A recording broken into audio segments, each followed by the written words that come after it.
bonjour. Dans ce temps de l'Avent, il n'est peut-être pas toujours facile d'être fidèle à la prière et à l'écoute de la parole de Dieu.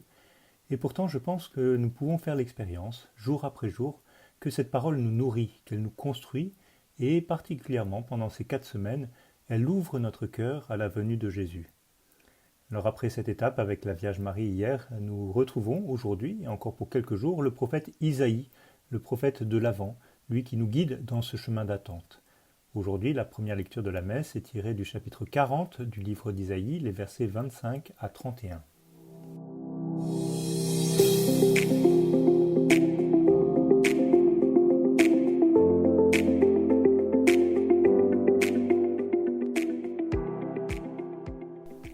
Je lis donc Isaïe, chapitre 30, versets 25 à 31. À qui pourriez-vous me comparer? Qui pourrait être mon égal? Dit le Dieu saint. Levez les yeux et regardez, qui a créé tout cela? Celui qui déploie toute l'armée des étoiles et les appelle chacune par son nom. Si grande est sa force, et telle est sa puissance que pas une seule ne manque. Jacob, pourquoi dis-tu? Israël, pourquoi affirmes-tu? Mon chemin est caché au Seigneur, mon droit échappe à mon Dieu. Tu ne le sais donc pas? Tu ne l'as pas entendu? Le Seigneur est le Dieu éternel, il crée jusqu'aux extrémités de la terre, il ne se fatigue pas, ne se lasse pas. Son intelligence est insondable. Il rend des forces à l'homme fatigué, il augmente la vigueur de celui qui est faible. Les garçons se fatiguent, se lassent, et les jeunes gens ne cessent de trébucher.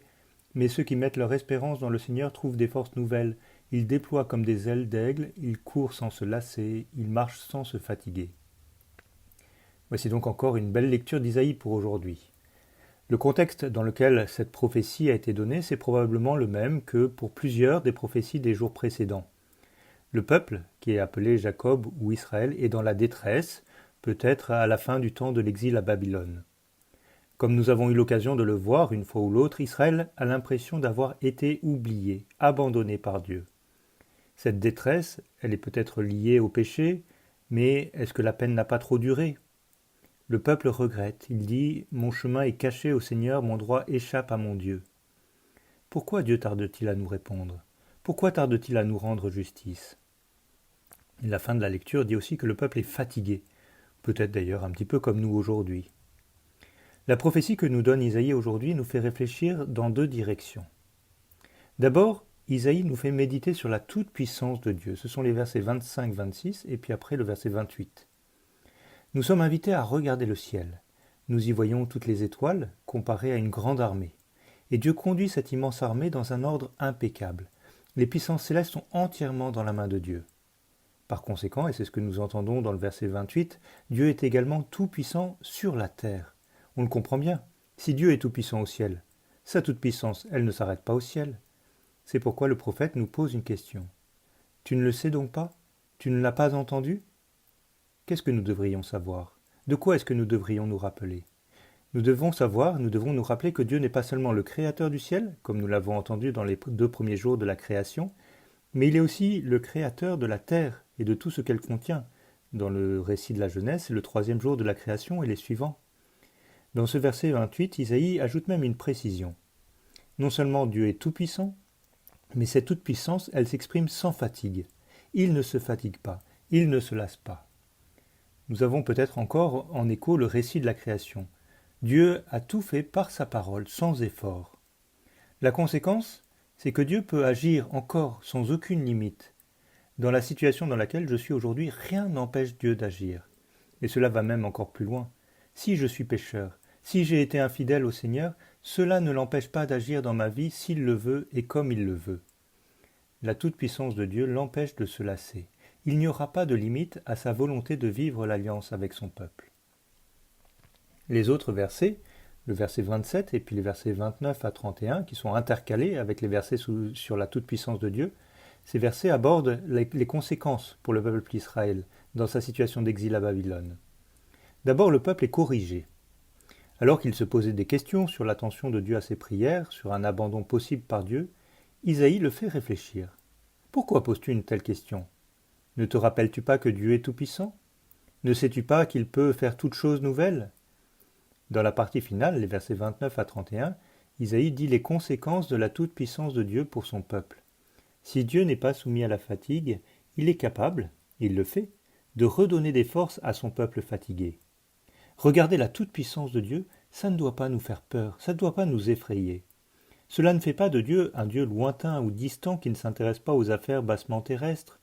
Cela fait de lui un Dieu qui est capable de tout, dans toutes les situations terrestres humaines.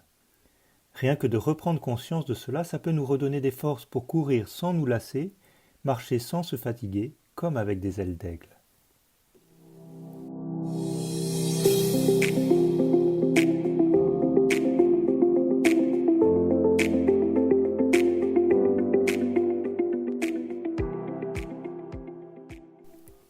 Oui, que cette lecture peut nous faire du bien dans ces moments de fatigue que nous pouvons traverser. L'Avent, c'est toujours une période qui accompagne ce moment plus délicat de l'année, ce moment où nous avons ces jours froids, ces nuits qui sont plus longues et qui ne nous aident peut-être pas à garder courage. Alors nous ne sommes peut-être pas des déportés à Babylone, mais nous trouverons certainement des moyens de nous identifier à la détresse de ces hommes, loin de leur terre, peut-être de leur famille, de ceux qu'ils connaissent, et puis surtout qui ont l'impression d'être loin de Dieu. Paradoxalement, le prophète les rappelle à la toute-puissance de Dieu. On aurait pu se dire que le prophète les aurait invités encore à la conversion en espérant que le Seigneur répondrait à leur démarche de conversion. Il le fait, c'est vrai, à d'autres moments. Mais ce qu'il demande d'abord au peuple, c'est, au moment où la situation est difficile, de prendre un peu de recul par rapport à ces questions habituelles, de lever le nez du guidon, de se rappeler que quoi qu'il arrive, le Dieu qui a créé la terre, les cieux et tout ce qu'ils contiennent est capable de tout, absolument tout. Avec ce recul, c'est une vraie force que nous pouvons recevoir. L'image d'Isaïe est très belle. Ceux qui mettent leur espérance dans le Seigneur trouvent des forces nouvelles. Ils déploient comme des ailes d'aigle, ils courent sans se lasser, ils marchent sans se fatiguer. Quel bonheur! Cette grâce, elle est disponible pour nous aujourd'hui si nous acceptons vraiment, profondément, que Dieu peut tout, quoi qu'il arrive, dans la situation de vie dans laquelle je suis aujourd'hui. Rien n'est impossible à Dieu. Tout est possible à celui qui croit. Alors aujourd'hui, je vous propose de poser un véritable acte de foi dans la toute-puissance de Dieu. Saint Pierre, dans sa lettre, chapitre 5, verset 7, nous y invite, il dit « Déchargez-vous sur lui de tous vos soucis, puisqu'il prend soin de vous. » Alors, dans ma prière, aujourd'hui, je laisse au pied de la croix tous les soucis de ce jour, et je laisse la toute-puissance de Dieu agir dans ma vie, en moi et à travers moi. Belle journée avec Dieu.